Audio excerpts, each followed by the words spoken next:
ಪ್ರೀತಿಯ 7ನೇ ತರಗತಿಯ ವಿದ್ಯಾರ್ಥಿಗಳೇ, ಈ ದಿನ ನಾನು FA2 ಕನ್ನಡ FA2 ರಿವಿಷನ್ ಪೇಪರನ್ನು ನಿಮಗೆ ಎಕ್ಸ್ಪ್ಲೇನ್ ಮಾಡ್ತೇನೆ. ನಿಮ್ಮೆಲ್ಲರಿಗೂ ತಿಳಿದ ಹಾಗೆ ಡಿಸೆಂಬರ್ ಲಾಸ್ಟ್ ವೀಕಲ್ಲಿ ನಿಮಗೆ FA2 ಟೆಸ್ಟನ್ನು ನಡೆಸಲಾಗುತ್ತದೆ.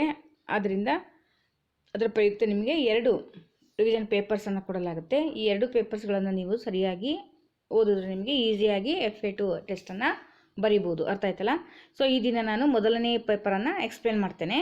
ಸೊ ಇದರಲ್ಲಿ ಉತ್ತರ ಸಮೇತ ಎಕ್ಸ್ಪ್ಲೇನ್ ಮಾಡ್ತೀನಿ. ಇದರಲ್ಲಿ ಸುಮಾರು 5 ಮೇನ್ಗಳು ಇದೆ.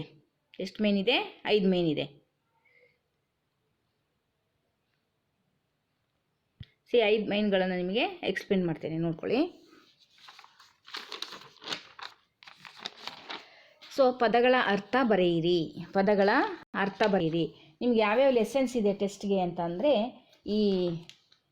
ನಿಮಗೆ ಈ ಒಂದು 2ನೇ FA2 ಎಕ್ಸಾಮ್ಗೆ ಅಥವಾ ಟೆಸ್ಟ್ಗೆ ಇರುವಂತಹ ಲೆಸನ್ಸ್ ಅಂದರೆ ಪರಿಸರ ಸಮತೋಲನ, ಭಾಗ್ಯದ ಬಳೆಗಾರ ಮತ್ತು ಸ್ವಾತಂತ್ರ್ಯ ಸ್ವರ್ಗ. ಈ ಪಾಠಕ್ಕೆ ಸಂಬಂಧಪಟ್ಟಂತಹ ಕ್ವಶನ್ಸನ್ನು ನೀಡಲಾಗಿದೆ. ಮೊದಲನೆಯದು ಪದಗಳ ಅರ್ಥ ಬರೆಯಿರಿ. ಪದಗಳ ಅರ್ಥ. ಸೊ ಇಲ್ಲಿ 5 ಪದಗಳನ್ನು ಕೊಡಲಾಗಿದೆ. ಇವುಗಳ ಸರಿಯಾದ ಅರ್ಥವನ್ನು ಬರಿಬೇಕು. First one ಪರ್ಣ. ಪರ್ಣ ಅಂದರೆ ಏನು? ಎಲೆ. ಪಿತೃ ತಂದೆ. ಮಸ್ತಕ ತಲೆ. ವಾಹಿನಿ ನದಿ. ಹಟ್ಟಿ ಮನೆ. ಅರ್ಥ ಆಯ್ತಲ್ಲ? ಮತ್ತೊಂದು ಸರಿ ಓದ್ತೇನೆ. ಪರ್ಣ ಎಲೆ, ಪಿತೃ ತಂದೆ, ಮಸ್ತಕ ತಲೆ, ವಾಹಿನಿ ನದಿ, ಹಟ್ಟಿ ಮನೆ. ಅರ್ಥ ಆಯ್ತಲ್ಲ? ನೆಕ್ಸ್ಟು ಪದ್ಯವನ್ನು ಪೂರ್ಣಗೊಳಿಸಿ. ನಿಮಗೆ ಇಲ್ಲಿ 6 ಲೈನ್ ಪದ್ಯವನ್ನು ಕೊಡಲಾಗಿದೆ. ಇದನ್ನು ಪೂರ್ಣಗೊಳಿಸಿ.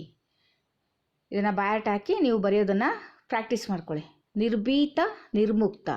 ಮನವು ತಾನೆಲ್ಲಿಹುದು. ಅಭಿಮಾನದನವೆನಿಪ ಮಸ್ತಕವದು. ಜಗ್ಗದೆಯೇ ಕುಗ್ಗದೆಯೇ ತಗ್ಗದೆಯೇ ಬಗ್ಗದೆಯೇ. ಮೇಲ್ಮೊಗದಿ ನೀಟಾಗಿ ನಿಂದಿರುವುದು. ಅಲ್ಲಿ ಆ ಸ್ವಾತಂತ್ರ್ಯ ಸ್ವರ್ಗದಲ್ಲಿ. ಓ ತಂದೆ ಏಳಲೈ ಬಾಳಲೈ ನಾಡೆಮ್ಮದು. ನಿರ್ಭೀತ ನಿರ್ಮುಕ್ತ ಮನವು ತಾನೆಲ್ಲಿಹುದು. ಅಭಿಮಾನದನವೆನಿಪ ಮಸ್ತಕವದು. ಜಗ್ಗದೆಯೇ ಕುಗ್ಗದೆಯೇ ತಗ್ಗದೆಯೇ ಬಗ್ಗದೆಯೇ. ಮೇಲ್ಮೊಗದಿ ನೀಟಾಗಿ ನಿಂದಿರುವುದು. ಅಲ್ಲಿ ಆ ಸ್ವಾತಂತ್ರ್ಯ ಸ್ವರ್ಗದಲ್ಲಿ. ಓ ತಂದೆ ಏಳಲೈ ಬಾಳಲೈ ನಾಡೆಮ್ಮದು. ಈ ಪದ್ಯವನ್ನು ಬ್ಯಾಟ್ ಹಾಕಿ ಬರೆಯೋದನ್ನು ಕಲ್ತ್ಕೊಳ್ಳಿ. ಅರ್ಥ ಅಲ್ಲ? ನೆಕ್ಸ್ಟು ಕೆಳಗೆ ವಾಕ್ಯಗಳಲ್ಲಿ ತಪ್ಪಿದೆ, ಅದನ್ನು ಸರಿಪಡಿಸಿ ಬರೆಯಿರಿ. ಅರ್ಥ ಆಯ್ತಲ್ಲ? ಹಕ್ಕಿಯನ್ನು ತಿನ್ನುತ್ತದೆ. ಇಲ್ಲಿ ದೊಡ್ಡ ಹಕ್ಕಿ ಬರಬೇಕು.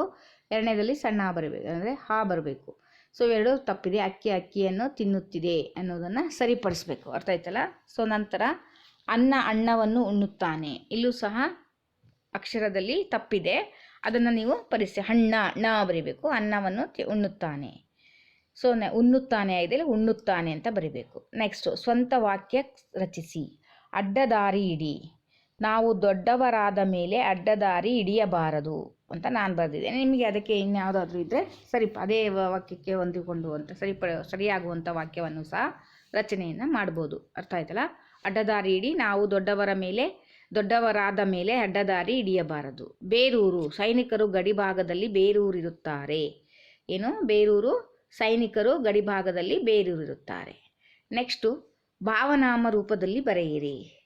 ಸ್ವತಂತ್ರ ಅಂತ ಕೊಟ್ಟಿದ್ದಾರೆ. ಇದನ್ನು ಭಾವನಾಮ ರೂಪ ಸ್ವಾತಂತ್ರ್ಯತೆ. ಅರ್ಥ ಆಯ್ತಲ್ಲ?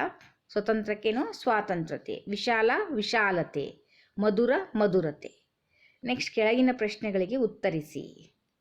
ಸ್ವಾತಂತ್ರ್ಯ ಸ್ವರ್ಗದಲ್ಲಿ ಅಭಿಮಾನದನವೆನಿಪ ಮಸ್ತಕವು ಹೇಗಿರುತ್ತದೆ?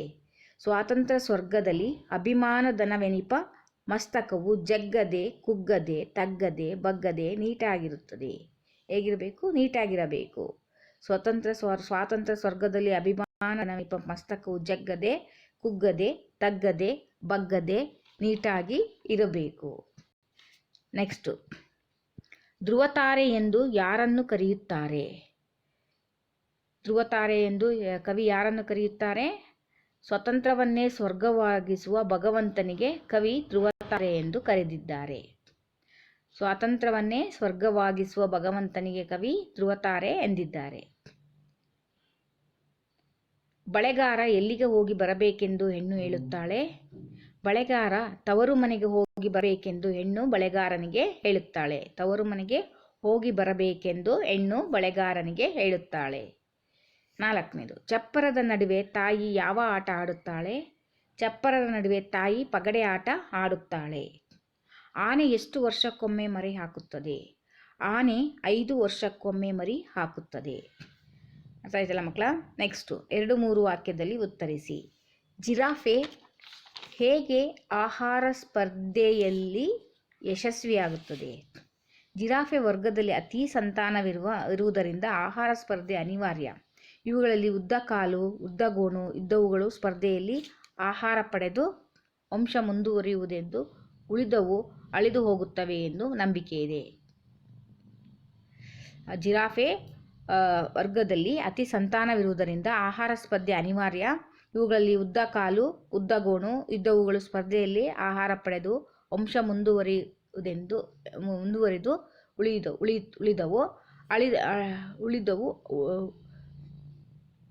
ಉಳಿದವು ಅಳಿದು ಹೋಗುತ್ತದೆ ಎಂಬ ನಂಬಿಕೆ ಇದೆ. ಇದು ಕ್ಲಾಸ್ ವರ್ಕಲ್ಲಿ ಸರಿಯಾಗಿ ಪರಿಸಿದ್ದೇನೆ. ಇದನ್ನು ಮತ್ತೊಂದು ಸರಿ ನೀವು ಕ್ಲಾಸ್ ವರ್ಕನ್ನು ತೆಗೆದು ಓದ್ಕೊಳ್ಳಿ. ಅರ್ಥ ಆಯ್ತಲ್ಲ? ನೆಕ್ಸ್ಟು, ಕವಿಯು ಬಾಳು ಹೇಗಿರಬೇಕೆಂದು ಆಶಿಸಿದ್ದಾರೆ?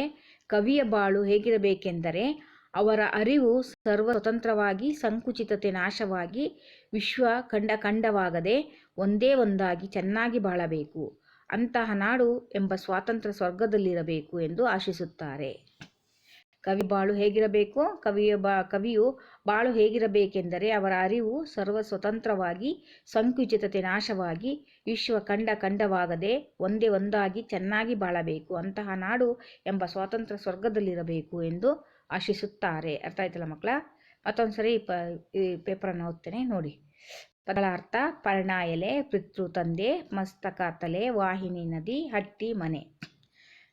ಪದ್ಯವನ್ನು ಪೂರ್ಣಗೊಳಿಸಿ. ನಿರ್ಭೀತ ನಿರ್ಮುಕ್ತ ಮನವು ತಾನೆಲ್ಲಿಹುದು, ಅಭಿಮಾನದನವೆನಿಪ ಮಸ್ತಕವದು, ಜಗ್ಗದೆಯೇ ಕುಗ್ಗದೆಯೇ ತಗ್ಗದೆಯೇ ಬಗ್ಗದೆಯೇ ಮೇಲ್ಮೊಗದೆ ನೀಟಾಗಿ ನಿಂದಿರುವುದು, ಅಲ್ಲಿ ಆ ಸ್ವಾತಂತ್ರ್ಯ ಸ್ವರ್ಗದಲ್ಲಿ ಓ ತಂದೆ ಏಳಲೈ ಬಾಳಲೈ ನಾಡೆಮ್ಮದು.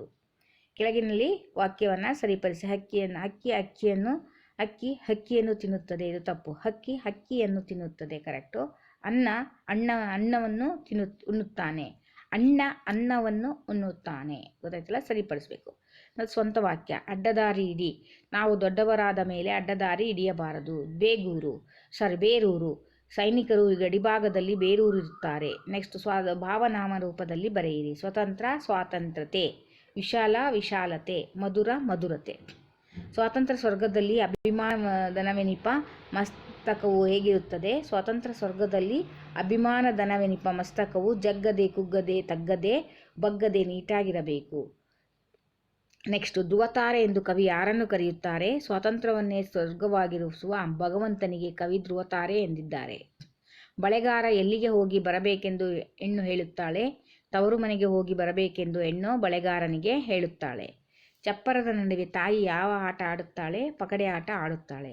ಆನೆ ಎಷ್ಟು ವರ್ಷಕ್ಕೊಮ್ಮೆ ಮರಿ ಹಾಕುತ್ತದೆ? ಆನೆ 5 ವರ್ಷಕ್ಕೊಮ್ಮೆ ಮರಿ ಹಾಕುತ್ತದೆ. 2-3 ವಾಕ್ಯದಲ್ಲಿ ಬರೆಯಿರಿ. ಜಿರಾಫೆ ಹೇಗೆ ಆಹಾರ ಸ್ಪರ್ಧೆಯಲ್ಲಿ ಯಶಸ್ವಿಯಾಗುತ್ತದೆ? ಜಿರಾಫೆ ವರ್ಗದಲ್ಲಿ ಅತಿ ಸಂತಾನವಿರುವುದರಿಂದ ಆಹಾರ ಸ್ಪರ್ಧೆ ಅನಿವಾರ್ಯ. ಇವುಗಳಲ್ಲಿ ಉದ್ದ ಕಾಲು, ಉದ್ದ ಗೋಣು ಇದ್ದವುಗಳು ಸ್ಪರ್ಧೆಯಲ್ಲಿ ಆಹಾರ ಪಡೆದು ವಂಶ ಮುಂದುವರಿಸುವುದೆಂದು, ಉಳಿದವು ಅಳಿದು ಹೋಗುತ್ತವೆ ಎಂದು ನಂಬಿಕೆ ಇದೆ. ಕವಿಯು ಬಾಳು ಹೇಗಿರಬೇಕೆಂದು ಆಶಿಸಿದ್ದಾರೆ? ಕವಿಯು ಬಾಳು ಹೇಗಿರಬೇಕೆಂದರೆ ಅವರ ಅರಿವು ಸರ್ವಸ್ವತಂತ್ರವಾಗಿ, ಸಂಕುಚಿತತೆ ನಾಶವಾಗಿ, ವಿಶ್ವ ಖಂಡವಾಗದೆ ಒಂದೇ ಒಂದಾಗಿ ಚೆನ್ನಾಗಿ ಬಾಳಬೇಕು. ಅಂತಹ ನಾಡು ಎಂಬ ಸ್ವತಂತ್ರ ಸ್ವರ್ಗದಲ್ಲಿರಬೇಕು ಎಂದು ಆಶಿಸುತ್ತಾರೆ. ಅರ್ಥ ಆಯ್ತಲ್ಲ ಮಕ್ಕಳ? ಈ ಮೇನ್ಸ್ಗಳನ್ನು ನೀವು ಸರಿಯಾಗಿ 3-4 ಸರಿ ಓದ್ಕೊಳ್ಳಿ. ನಂತರ ರಫ್ ನೋಟಲ್ಲಿ ಒಂದು 5 ಸರಿ ಬರೆಯೋದು ಪ್ರಾಕ್ಟೀಸನ್ನು ಮಾಡಿ. ಇನ್ನು ಮುಂದಿನ ತರಗತಿಯಲ್ಲಿ 2ನೇ ಪೇಪರನ್ನು ನಾನು ನಿಮಗೆ ಎಕ್ಸ್ಪ್ಲೇನ್ ಮಾಡ್ತೇನೆ. ಅಲ್ಲಿವರೆಗೂ ಥ್ಯಾಂಕ್ ಯು, ಬಾಯ್.